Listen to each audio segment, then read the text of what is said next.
Una conmoción repentina.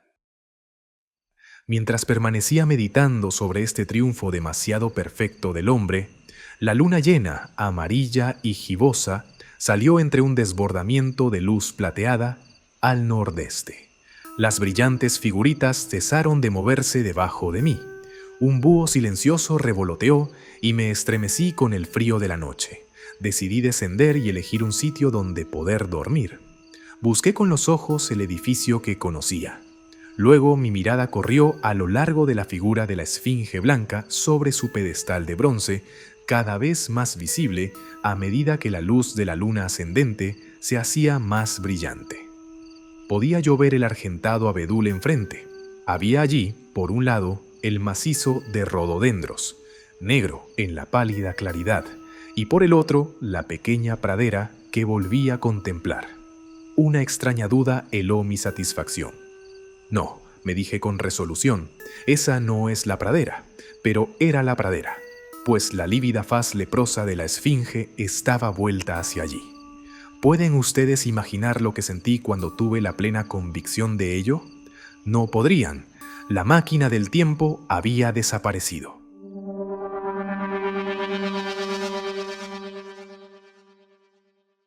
Enseguida, como un latigazo en la cara, se me ocurrió la posibilidad de perder mi propia época, de quedar abandonado e impotente en aquel extraño mundo nuevo.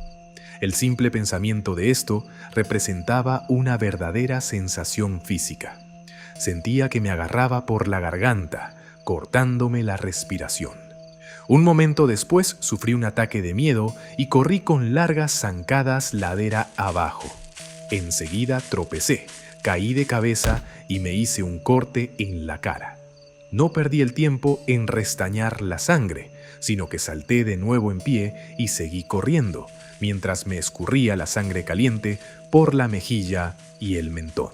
Y mientras corría me iba diciendo a mí mismo, la han movido un poco, la han empujado debajo del macizo, fuera del camino. Sin embargo, corría todo cuanto me era posible. Todo el tiempo, con la certeza que algunas veces acompaña a un miedo excesivo. Yo sabía que tal seguridad era una locura.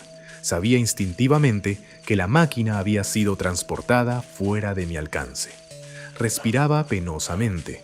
Supongo que recorrí la distancia entera desde la cumbre de la colina hasta la pradera, 2 millas aproximadamente, en 10 minutos, y no soy ya un joven. Mientras iba corriendo, maldecía en voz alta mi necia confianza, derrochando así mi aliento. Gritaba muy fuerte y nadie contestaba.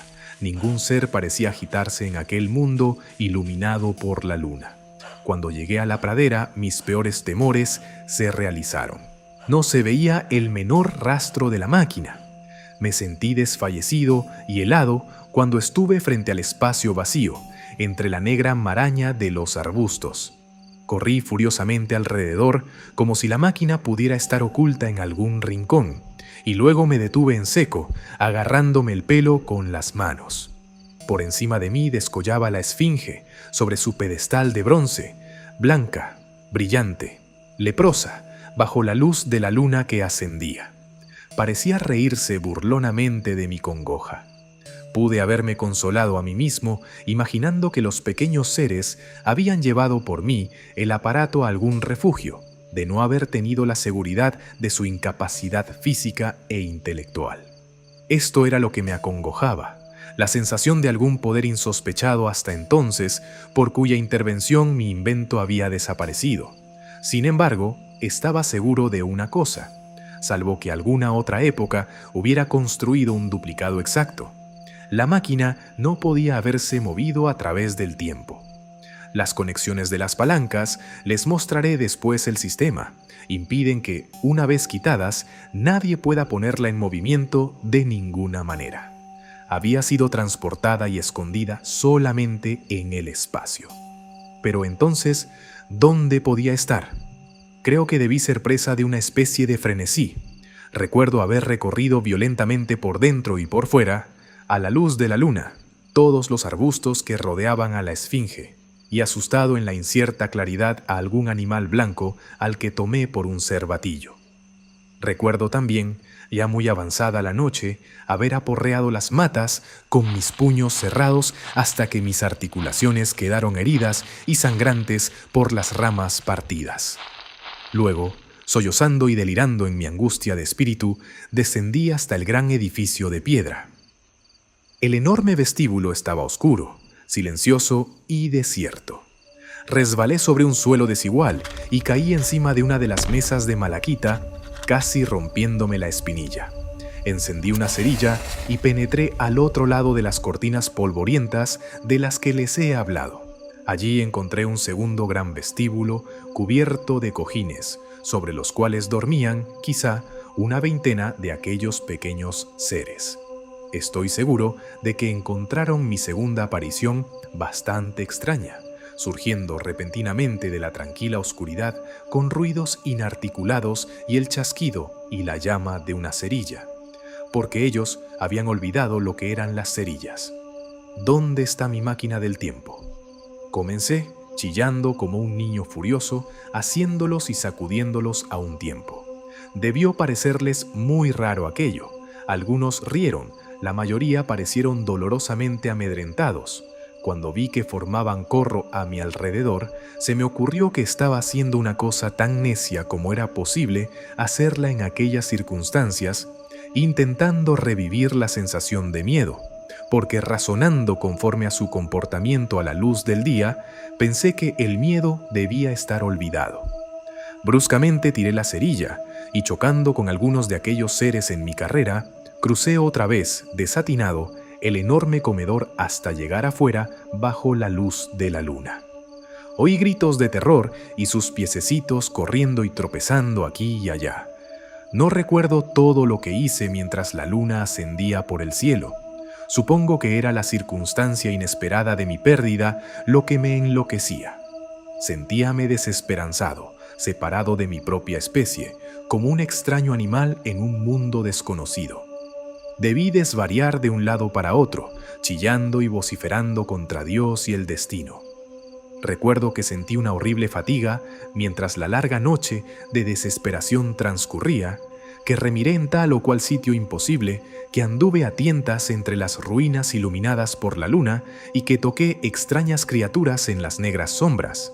Y por último, que me tendí sobre la tierra junto a la esfinge, llorando por mi absoluta desdicha, pues hasta la cólera por haber cometido la locura de abandonar la máquina había desaparecido con mi fuerza. No me quedaba más que mi desgracia. Luego me dormí. Cuando desperté otra vez era ya muy de día, y una pareja de gorriones brincaba a mi alrededor sobre la hierba, al alcance de mi mano. Me senté en el frescor de la mañana, intentando recordar cómo había llegado hasta allí y por qué experimentaba una tan profunda sensación de abandono y desesperación. Entonces las cosas se aclararon en mi mente. Con la clara, razonable luz del día, podía considerar de frente mis circunstancias. Me di cuenta de la grandísima locura cometida en mi frenesí de la noche anterior. Pude razonar conmigo mismo. ¿Suponer lo peor? Me dije.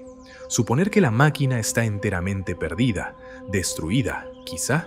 Me importa estar tranquilo, ser paciente, aprender el modo de ser de esta gente, adquirir una idea clara de cómo se ha perdido mi aparato y los medios de conseguir materiales y herramientas a fin de poder al final construir tal vez otro.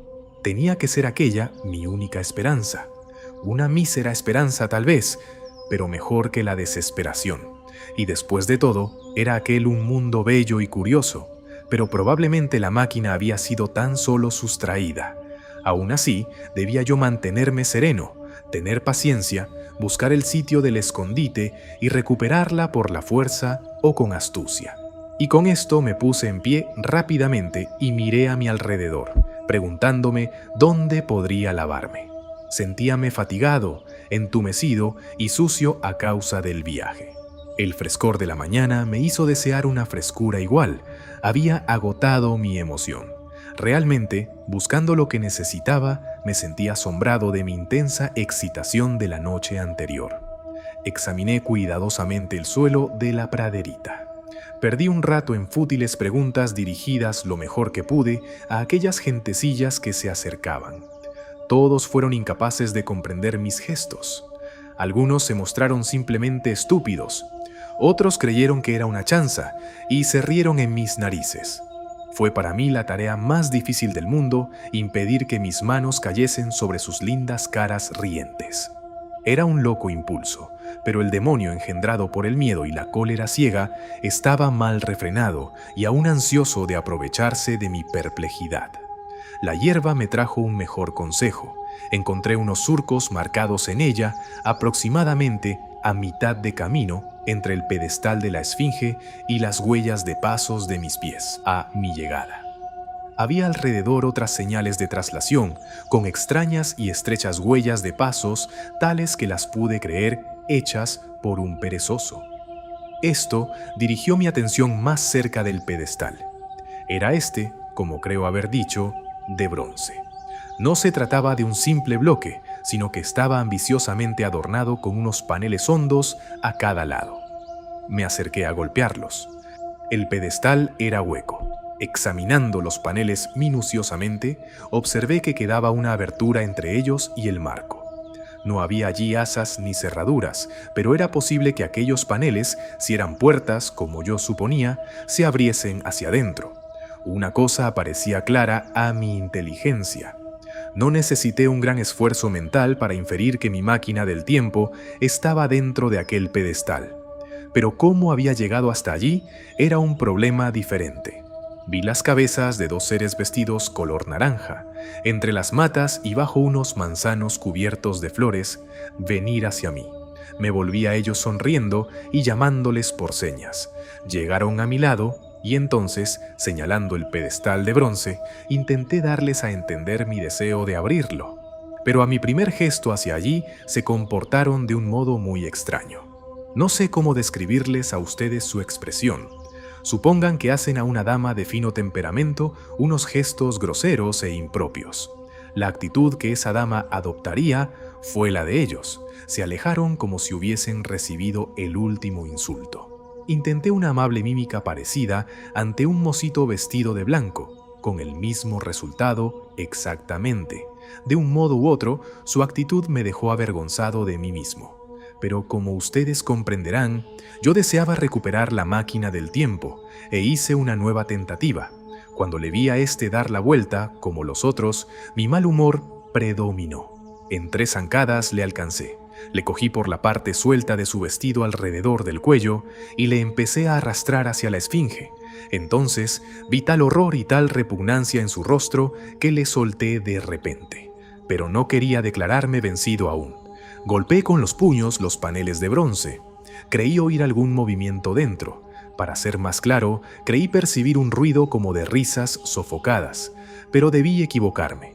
Entonces fui a buscar una gruesa piedra al río y volví a martillar con ella los paneles hasta que hube aplastado una espiral de los adornos y cayó el verdín en laminillas polvorientas.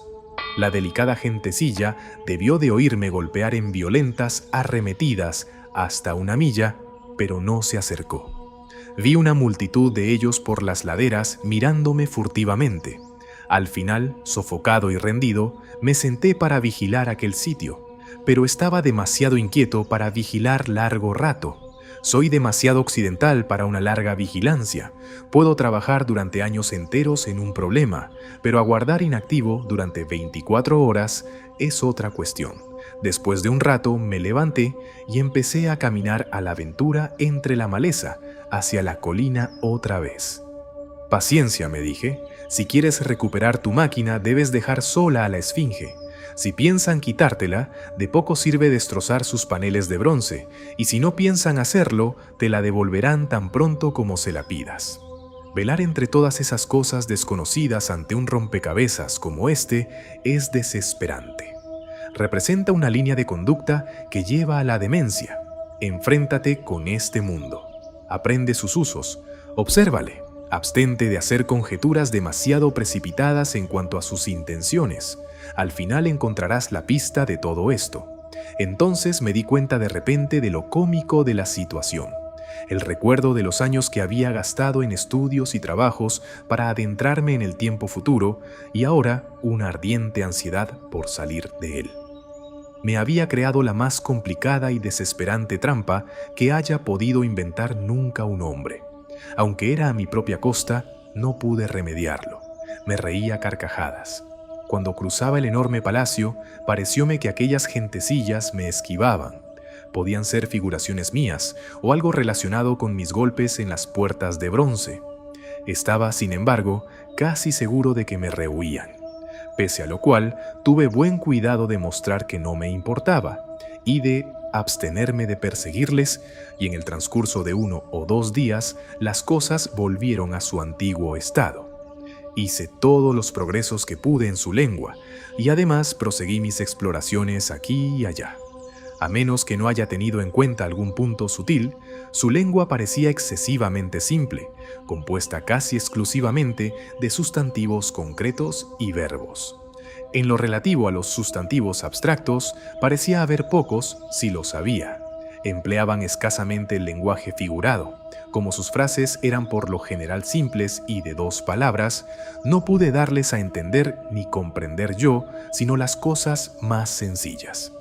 Decidí apartar la idea de mi máquina del tiempo y el misterio de las puertas de bronce de la Esfinge hasta donde fuera posible, en un rincón de mi memoria, esperando que mi creciente conocimiento me llevase a ella por un camino natural. Sin embargo, cierto sentimiento, como podrán ustedes comprender, me retenía en un círculo de unas cuantas millas alrededor del sitio de mi llegada.